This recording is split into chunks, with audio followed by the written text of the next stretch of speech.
यानी कॉन्स्टिट्यूशन का निर्माण कैसे हुआ।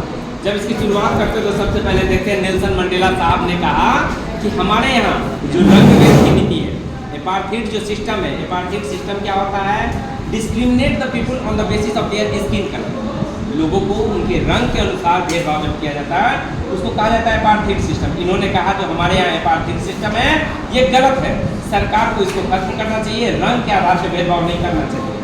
तो इनको देशद्रोह, इसी के कारण इनके ट्रीजन चला, यानी देशद्रोह का मुकदमा चला। 28 सालों तक ये जेल में है। कितने सालों तक? 28 ईयर्स।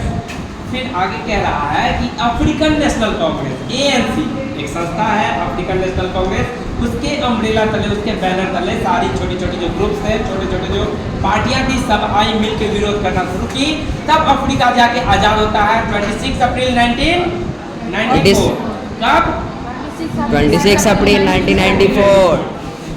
आगे उसके बाद हम लोग पढ़े कि इसके जो है कॉन्स्टिट्यूशन का निर्माण होता है, फ्लैग का निर्माण होता है और अन्य चीज़ों का निर्माण होता है, तब ये पूर्णतः आजाद होता है। यहाँ के लोग दोनों व्हाइट एंड ब्लैक दोनों मिल के देश चलाने के लिए कॉन्स्टिट्यूशन का निर्माण करते हैं, जिसमें कहते हैं व्हाइट लोग जो होगा वो ब्लैक के साथ इस तरीके का कभी भेदभाव नहीं करेगा और ब्लैक लोग उन लोगों को माफ कर देगा। ये नहीं कि उनको डेमन समझ के बाद में फिर से क्या किया जाए, भेदभाव के लिए।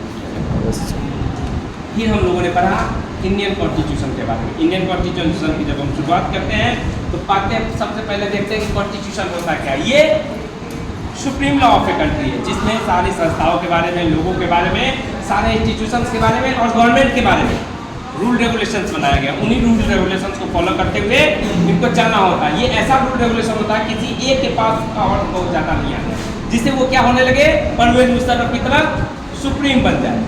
तो हमारे देश में जो है सबके हैंड में पावर शेयर किया गया। उसके बाद सबसे पहले हम लोगों ने पढ़ा कि यहाँ पे जो असेंबली थी, सबसे पहले मोतीलाल नेहरू ने कॉन्स्टिट्यूशन को ड्राफ्ट किया। कब ड्राफ्ट किया? 1928।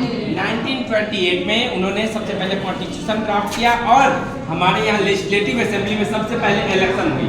कब हुई? 1937। 1937 में हमारे यहाँ सबसे पहले लेजिस्लेटिव असेंबली में इलेक्शन हुई।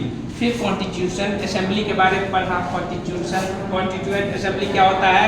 कॉन्स्टिट्यूएंट असेंबली वो असेंबली है जिसने हमारे संविधान का कॉन्स्टिट्यूशन का निर्माण किया, उसको कॉन्स्टिट्यूएंट असेंबली पढ़ते हैं। फिर हम लोगों ने देखा कि हमारे यहाँ कुछ चीज़ें जो है गवर्नमेंट ऑफ इंडिया एक्ट 1935 यानी 1935 में जो अंग्रेजी सरकार नियम लेके आती है, कानून लेके आती है, संविधान लेके आता है, वहीं से सारी चीज़ हमारे संविधान में बहुत सारी चीज़ें को इंक्लूड कर दिया गया। बाकी हम लोग देखें bill of right. Bill of right जो है अमेरिका से लिया गया है, सोशलिज्म जो है रशिया से लिया गया है और पार्लियामेंट्री डेमोक्रेसी इंग्लैंड से लिया गया है। ये सारी चीजें विदेशों से ली गई है। हमारे विधानसभा के लिए इलेक्शन जो है वो जुलाई 1946 में हुए। कब हुए? जुलाई 1946। पहली बैठक दिसंबर 1946 में हुआ। 9 दिसंबर 1946 को सच्चिदानंद सिन्हा को इसमें अध्यक्ष बनाया गया। 2 दिन बाद ये अस्थायी अध्यक्ष थे, टेम्पोररी। फिर 2 दिन बाद जो है भीमराव अम्बेडकर को अध्यक्ष बनाया गया। राजेंद्र प्रसाद को बनाया गया। हाँ, ये थोड़ा ये हो गया था। किनको बनाया गया? 11 दिसंबर को राजेंद्र प्रसाद। ठीक है। फिर आगे हम लोगों ने देखा कि हमारा संविधान सभा में 299 मेंबर से लगभग 3 साल लगा, 2 साल 11 महीने 18 दिन। ये बन के कब तैयार हो जाती है?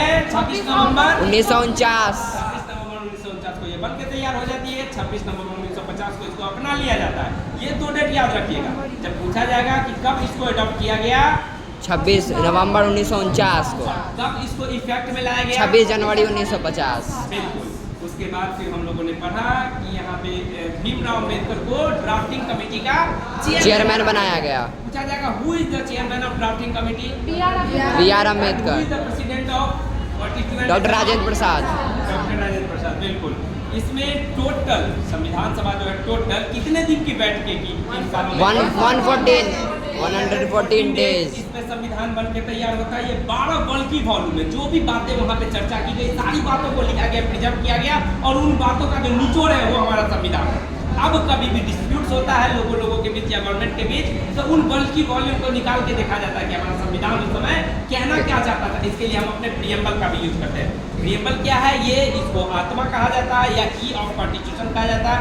इसमें बहुत सारी चीजें सम्मिलित है, जैसे सॉवरेन है, सब पर वो कहता है कि हमारे इंटरनल अफेयर में या एक्सटर्नल अफेयर में बाहरी ताकत क्या करेगी? कोई भी इंटरफेयर नहीं करेगी।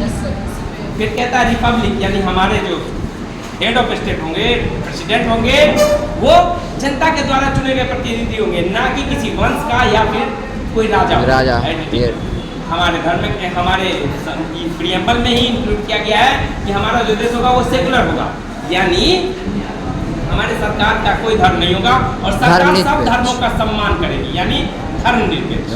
ठीक है, तो यहाँ पे देखते हैं हम लोग कि सरकार को सभी धर्मों का सम्मान करना चाहिए, इसलिए भारत में हम लोग ये सारी चीजें देखते हैं।